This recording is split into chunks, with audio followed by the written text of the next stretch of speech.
know we've been very on an up note. I know recently Uncle Roger passed and baby mama passed. Yes. And may they rest in peace. How my pilot on here. One of my pilots. one of your pilots from the plane? AJ. That's that cool shit right there, Floyd. Yeah. Where you can say your pilot is in this motherfucker. Let me tell you something. Floyd, I know it's been hard. Are you okay and everything? We're dealing with this? Because I went through depression when my sister passed and Pawn and have you been able to like, because I know these are both two important people to you. Really, really important people to you. Well, the thing is this. My children's mother, we got one daughter and two boys. We knew each other 24 years. And even like within our relationship, you heard so many different things. Whereas my thing is always don't judge me for hearsay. Judge me for what you see. And as far as my feelings for her, loved her unconditional. I know I've been around you and her. No matter what. No matter what. No matter. She love you to death too. Yes. I'm there. I've been there. Yeah. So, we go through ups and downs in life, and I will always love her. And she gave me three. We gave each other 3 gifts, which was the children. Those were blessings from God, and may she rest in peace. I will always love her, and I truly believe we'll meet again. And as far as with my Uncle Roger, he was the man. Brother, uncle, father figure, everything wrapped in one. Cool dude. Actually we fought professional because I was a pro so long. We fought professional at the same time. So let me tell you something. I saw a fight. I don't know what the fight was, and I'm gonna keep it real with you, champ. You was almost losing. I'm gonna keep it real with you. It was like around, well, it wasn't the normal Floyd Mayweather. It was around the 6th round. You switched up your whole style in that fight, and you whipped him. Right? I forget who it was. And at that point, I knew your IQ was so incredible in boxing because you figured out this guy he was on, and you figured it out. And I said to myself, Floyd Mayweather how much tape you've seen of champions in boxing? Because I seen you fight a whole nother fight you never fought in your life, and that was it. You figured him out. How much your father, your uncle, how much videos they showed you when you was a little kid to prepare you for a moment like that? Well, throughout my career, just from the beginning, when I was a small from day one, all I did was eat, sleep, and drink boxing. Love boxing. Watched every legendary champion that paved the way for me to be where I'm at.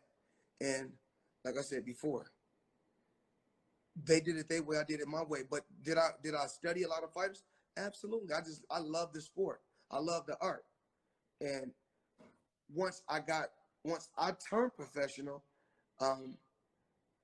it was no looking back. I knew I didn't have to study any film of any fighter because I knew that I was going to be TBE once I retired from the sport. Who was your toughest fight, would you say? We know you beat them all. Who was your toughest? Who you fought that you said? But hey Joe, I'm gonna answer this 2 different ways, okay? Because somebody asked me that question the other day, and I said to myself, do it really matter who was the toughest? All the results was the same. No, all of it. I know you beat them, but who was you fighting? And you was like, holy shit, I didn't know. But Joe, I gotta ask you a question, Joe. Now, this like you saying, you can go to an arena overseas or anywhere. You can have 100,000, but then you can perform for 10 people. If the money is the same, it doesn't really matter. It doesn't really matter, but okay. So if you want to ask me, I'm gonna say this kid who had a lot of losses named Emmanuel Augustus, this black fighter. real tough, gritty, tough guy, came to fight, and he brought the smoke. I know people try to say you don't fight the toughest. I know the guy, Gennaro Hernandez, when you fought him very young, he was the hardest hitting fighter in boxing, and you killed him for the belt. You actually, it's crazy because when I was 16, I had a poster on my wall, because you remember when we was young, we used to hang posters on our wall. Yeah. You know, the young kids Right don't do that no on, more. Heavy D. I had Heavy D. Yeah. So Muhammad Ali, everybody. I had a poster right above my head, Gennaro Chicanito Hernandez, and I used to watch him on TV fight, and I said nobody will beat that guy. I was 16. I could have been like 16, 15. 5 years later, I was across from that guy fighting for the championship. And then that's unreal. He ended up passing away. I ended up taking care of his funeral, and still, you know, communicating with his family. Wow. Because he's the first guy that gave me my chance. When I was ranked number 8, and he was the world champion, and he didn't have to give me a shot, but fighting me was at that particular time was his big money fight. So we made it happen. That's how I feel, Mayweather. I had KRS yesterday. He's my idol. And I told him about a time when I wasn't doing so good. And he came to me and said, Joe, I know you ain't doing good. Come with me on tour. You could do Flow, Joe. You hype me up and I throw you a couple of bucks. And I'm forever in debt to him 20-something years later. I love him because he gave me a chance. You know what I mean? He helped me feed my family when I needed it. I'm the same way. I was at the Arturo Gatti fight. I seen you. Everybody thought you would run. And you brought the noise. And I love Arturo Gatti as a fighter. Rest in peace. May he rest in peace. Everybody thought you was going to run, and you brought the noise. You know, a lot of these guys that, you know, a lot of my big fights, a lot of these guys passed away. So, you know, Diego that's Corrales, why I was another fan of Diego. Yes, that's why you never, if you notice, you never see me post a fight of on my none of my social media pages of me and Arturo Gatti, me and Diego Corrales, or me and Gennaro Chicanito Hernandez. There's respect to their family members, to their kids. I just don't do it. I know, but I was there, and it was a real,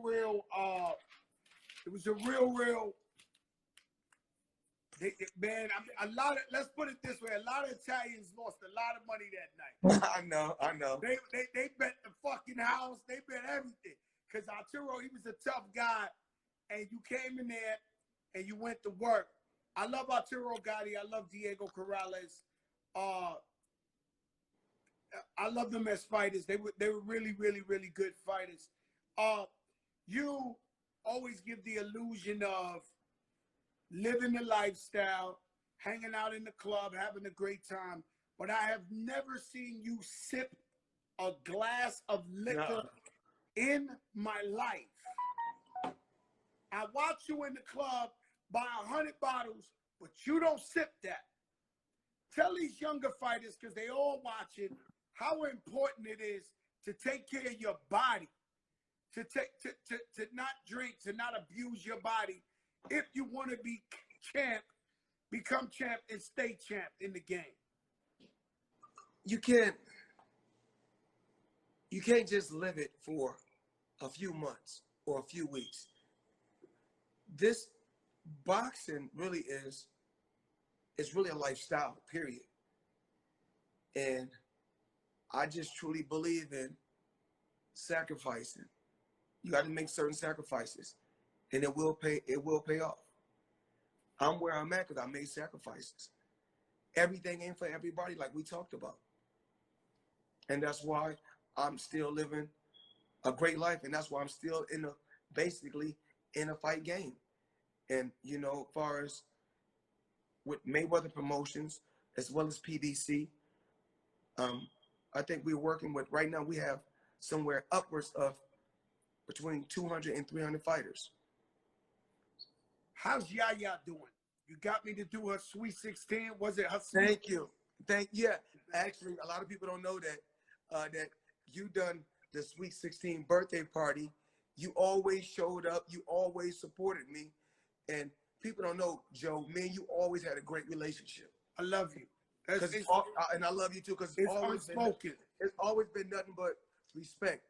Even like I said before, when you have problems with other people, when you seen each other, it was nothing but respect and the feeling. Will you ever, let me ask you something, will you ever get along with 50 again? Because I be thinking it's like, it's really, I think is it just entertainment? Well, my thing really is this, Joe. You can't hang out with me every day for years. Then all of a sudden, if I don't give you half of my company, now it's, oh, you're dumb and you're stupid and you can't do this and you can't do that. But if I can't do all these things, why are you hanging around me? That's all I'm trying to ask. If I'm such a person that don't know certain things and I'm not that sharp, why you want to be around me every day? You know, I love seeing, because my thing is this, and this is the truth, and I come on record and say this. Right now, today, I don't know what nobody else can do, but I can sit in my house and I don't have to do nothing else for the rest of my life, and I still would collect. I would collect money every week until the casket closed. I can't do that.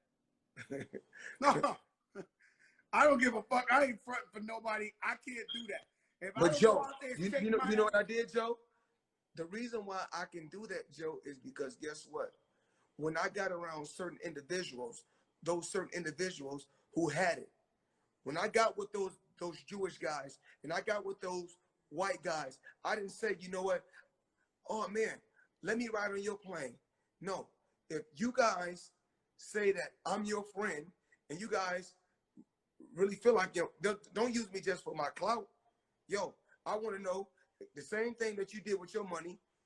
You know what I'm saying? So you built generational wealth. I want to do the same thing you did. Now show me. Because there's only 3 ways you can learn: hearing, seeing, and physically doing hands-on. And I can learn all 3 different ways. So once they showed me, it started off back in the day. My first investment that I did years ago, I started off with $5 million. Then that $5 million went to 9 figures. So what I'm gonna do once this pandemic and everything slow down, I'm gonna go and invest some more. And just to everybody that's watching this, that's watching in, everybody should own a piece of the earth. You know, everybody should own a piece of the earth. We do it. What we do is hold up. This whole show been incredible, but this is what we call a Jopra moment. Something that has never been heard before. Money Mayweather says everyone should own a piece of the earth. Can you continue? Can you elaborate on this? That's no different from these young rappers, right? As soon as they get their check, the first thing they do is they go to these jewelers, right? And then when they got their career, everything's going great, everything. But when their career start going downhill and everything slows down, because there's always gonna be a new artist, then they got to sell the jewelry back to the jeweler. Now he may bought the chain for $100,000, but when he give it back to the jeweler, he only getting $40,000. So he lost $60,000 right there. When he could have took that $60,000 and he could have put that as a down payment on earth. No, on a foreclosure. He got a foreclosure. So you go out, everybody think everybody want to be, oh, I got to be in LA. I got to be friends with all the celebrities and all that. I don't need all that. Because guess what? I got to where I got to, believing in me, not having no friends. So and that's what it takes for any winner to believe in themselves. Not even rap, not even boxing, not even just when you growing up. Just you gotta believe in yourself, no matter what. You know what I mean? And if you want to survive, you want to win, you must believe in yourself. That is very important. And so the thing is this. A lot of times, like initially, when somebody go buy a house, like you go buy a house in Beverly Hills, and people initially, yeah, a person can get the house, but they can't maintain it because the taxes. You got to pay. The taxes is crazy. So, like with me, like I said before, when you surround yourself, what makes me so smart as well as intelligent, when it's things that I don't know, I'm going to hire a person around me that does know. So, and that person has to have a lot of experience at what they're doing also. You know what I'm saying? So you go through some, you go through ups and downs, and as far as like what my real estate portfolio is crazy. My house, my house in Miami since I've been retired. I just bought a $22 million house in Miami while I'm retired. So, like I said before, I got intangible income. And so when you're dealing with true businessmen, you're gonna always Has this guy Al Haymon helped you a lot in like guiding you like the, because I know you that's my father. That's what I'm saying. That's Everybody talks so incredible about Al Haymon. Can you tell me about this guy, man? Because they say beautiful things about this guy. Well, if nobody don't know, everybody know he's the original, because I gave him this name years ago. That's the original Ghost. I gave him that name years ago. So what happened was this: he plays chess, and he don't like to be seen. He played the background, but he's unbelievable, unreal. I mean, anything that you want to do, I don't care what it is. So when Al stopped doing, Al was just dealing with because he was doing concerts. He was doing concerts back in the late 70s, and driving Rolls Royces in 1980.